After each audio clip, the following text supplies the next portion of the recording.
you'll love me for this one. So most people like chocolate, most people. I don't know how many people I've come across that don't like chocolate.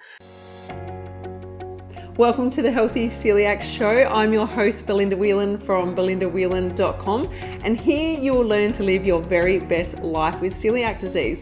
So we are going to be talking all about health-related topics because you, my friend, are more than just a woman with celiac disease. Be sure to hit that subscribe button so that you don't miss an episode, and welcome to the show. Now, as you know, living with celiac disease means that our body is struggling with an autoimmune disease. And the thing is, if our body is inflamed, we can feel a lot worse. So even though we've cut out the gluten from our diet, we can still benefit from eating anti-inflammatory foods. So this week, I want to talk to you about some of the top anti-inflammatory foods that you can add into your diet and your lifestyle to make yourself feel better. Now, I don't know about you, but I still suffer from needing more sleep than I ever used to before my diagnosis, because the thing with having an autoimmune disease is there are common symptoms that still happen even after your diagnosis and after you've cut out the gluten. So some of these main symptoms can be things like having extreme fatigue, difficulty concentrating, still experiencing muscle pain, having numbness and tingling, even hair loss and skin dryness or redness. So the thing is, the one thing that ties all of that together is that there's a common factor, and that is autoimmune disease is basically chronic inflammation. So if you have chronic inflammation going on in your body, then the food that you are eating is playing a big role on your inflammation levels, and it's important to lower that inflammation so that you can feel better. So I want to share with you the top 13 things that I recommend that you add into your diet, whether it be a handful of them or all of them, fantastic. But it's really important that we focus on these. And in an upcoming episode, I'm going to share with you some of the most inflaming foods. So the things that we need to cut back on or completely cut out.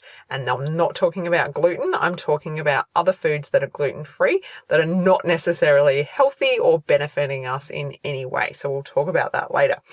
Now, when I studied to become a health coach, one of my teachers was Dr. Andrew Weil. And he says that it is becoming increasingly clear that chronic inflammation is the root cause of many serious illnesses, including heart disease, many cancers, and Alzheimer's disease. So as we're learning this about ourselves, it's important to focus on it, and it's important to make sure that we take this on board. So I really hope that this week's information that I share with you hits home and someone out there makes a difference to their health, because I know there's a lot of you tuning in from all over the world now, and I think it's fantastic that I can share this information with you today. So let's start off with number one. Now, the first one is oily fish.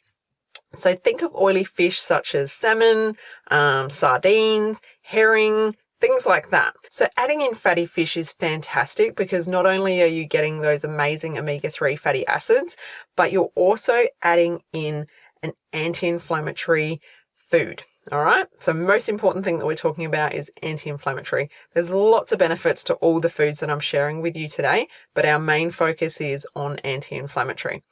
All right. So number 2 is turmeric. And I've actually just recently started adding turmeric into my life every single day in a new drink that I've been drinking. And I've been trialing it, and I'm going to share that with you guys soon over on my website, belindawhelan.com, because it is amazing. So turmeric is anti-inflammatory, and it's a little powerhouse. It's just amazing, and it's definitely worth adding in if you can. You don't need much of it. So keep an eye out on my blog post, and if you haven't joined my email list, I suggest you hop on to that, because I will definitely send you out an email once I've added this amazing new drink to my website. So just go to my website, belindawhelan.com, and sign up there, and I will send that out to you as soon as that is available. All right, number 3 is broccoli. another incredible food, an amazing vegetable. And it's great because you can have it so many different ways. You can add it to salads. You can just blanch it and add it to a salad. You can have it cooked. You can roast it. It's just such a delicious vegetable when it's cooked the right way. I know when I was a kid, we used to have frozen broccoli that was bought from the store, and Mum would cook it. She would steam it, and it was soggy and it was disgusting. Sorry, Mum, if you're listening. But it just wasn't enjoyable and I didn't like it. But as an adult, I love broccoli because it's all about cooking it the right way. So again, broccoli is an incredible anti-inflammatory vegetable, and this lies in with the cruciferous veggies. So you can also look at cauliflower, cabbage, kale, other vegetables like that. So they are fantastic as well. Then moving on to number 4 is green tea. I absolutely love green tea. If you have tried green tea in the past and didn't particularly like it, my suggestion is that you buy some leaves. Don't buy the tea bags because they can be quite, kind of bitter. I think when you have them in the tea bags, they're a little bit bitter, and it's about not brewing it for too long. So if you want to give green tea a go again after you've tried it in the past and didn't like it, definitely try it in the loose leaves and not brew it for quite so long. So again, an amazing anti-inflammatory drink that you can add into your diet, and definitely one of the healthiest drinks getting around that you can drink. So if you're a coffee drinker, you might want to start by just changing up one coffee for one green tea a day and give that a go and see how that helps you out. All right, so moving on to number 5 is coconut milk. So coconut milk is easy to add into your diet, whether you add it into recipes or you have a little bit of it in a morning drink. Again, little hint there for my drink that's coming up that I'm going to be sharing with you on my blog very, very soon.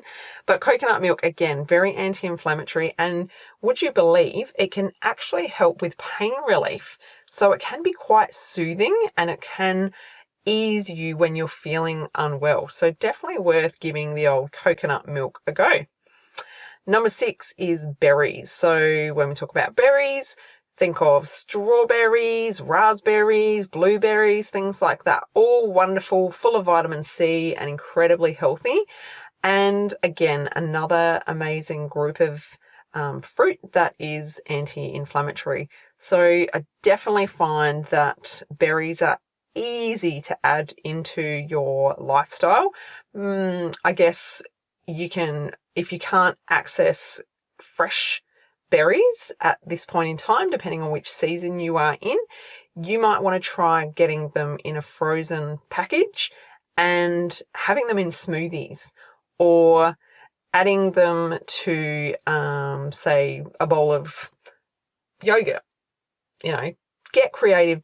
You don't have to have fresh berries if you can't access them, because I know that, when it's off season, they're a little bit harder to get and a little bit more expensive. So they don't always have to be the fresh variety. Obviously, fresh is best, but it's an excellent way of adding berries into your life when you have them frozen. My eldest daughter, she makes smoothies all the time as well. I really hope that she's learnt that from me. But she's always got a freezer full of different frozen fruit, and she adds strawberries, blueberries, and raspberries to all different concoctions that she comes up with. So definitely anti-inflammatory and can, help reduce your risk of other disease as well, which is fantastic.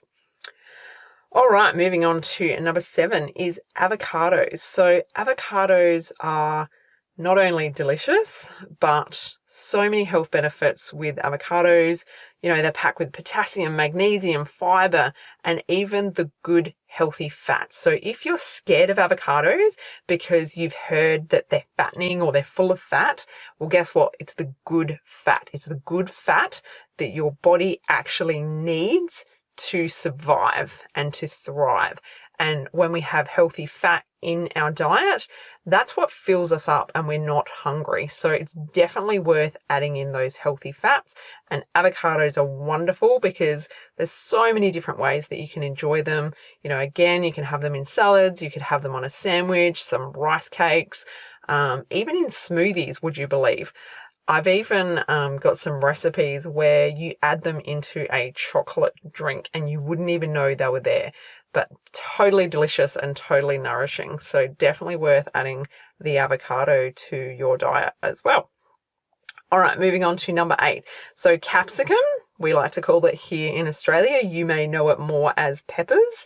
So red bell peppers, and capsicum, I'm going to call it capsicum because I'm so used to calling it capsicum. Sorry if that throws your brain off a little bit. But yeah, here in Australia, that's just the word we use for them. But again, they are full of vitamin C and antioxidants, and they have powerful anti-inflammatory effects. So they are wonderful food.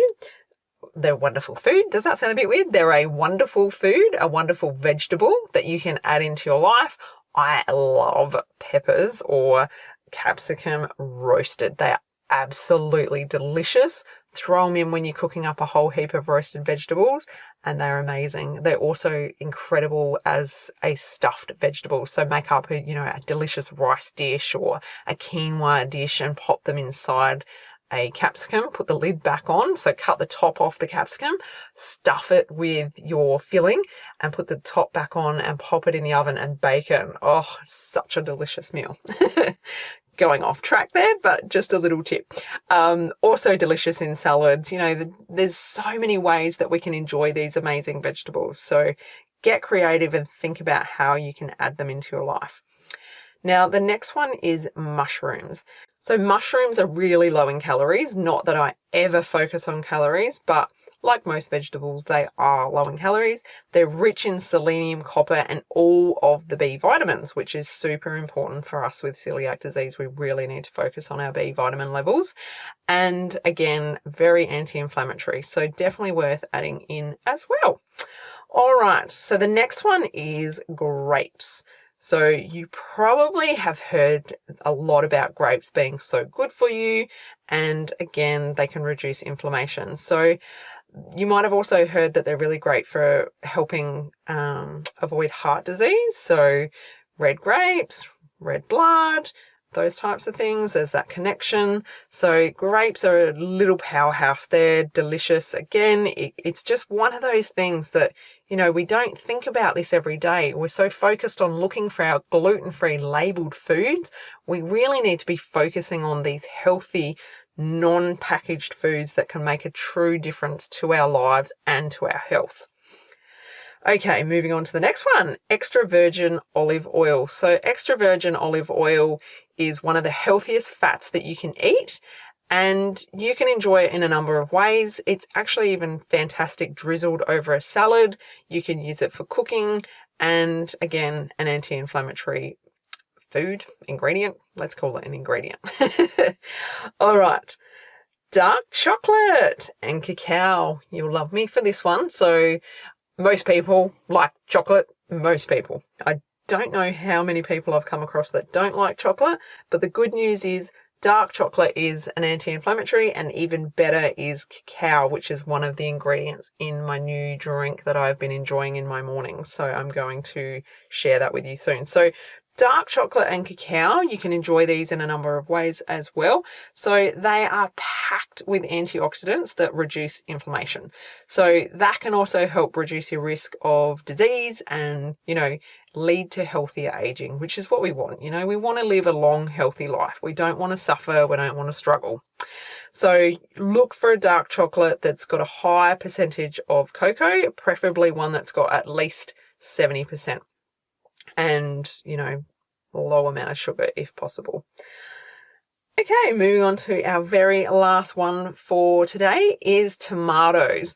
So tomatoes are high in vitamin C, potassium, and they're an antioxidant with amazing anti-inflammatory properties again. So you can enjoy tomatoes cooked, you can have them raw. You can add them to salads. You can have them in cooked meals. You can even have them in pasta dishes. There's so many ways that you can enjoy tomatoes, and yeah, they're easy to get a hold of. You can have cherry tomatoes. You can have truss tomatoes. There's so many different varieties of tomatoes. I grow my own tomatoes when I can, when the season suits, and they're so much more flavoursome. They're so delicious and sweet, and you get them in an abundance. So that's a really good way of getting your hands on some really delicious tomatoes. So I hope that this episode has inspired you to try some other foods and add into your lifestyle. But as with everything, I do recommend that you consult with your doctor or your primary caregiver when making diet changes, and in particular if you are on medication, as some foods and herbs and spices can interact with your medication. So please make sure you are on top of that. But otherwise, thanks so much for tuning in. And like I said, be sure to jump over to my website and sign up for my weekly newsletter so that you can find out when my incredible morning drink is available for you to check out. And there's a number of these ingredients that I talked about tonight that are in that powerhouse drink. So thanks again for tuning in, and I look forward to sharing more with you guys next week. Take care. Bye. If you enjoyed this episode, head to belindawhelan.com to get yourself a free copy of my exclusive ebook, 11 Mistakes People Make Going Gluten-Free Living with Celiac Disease.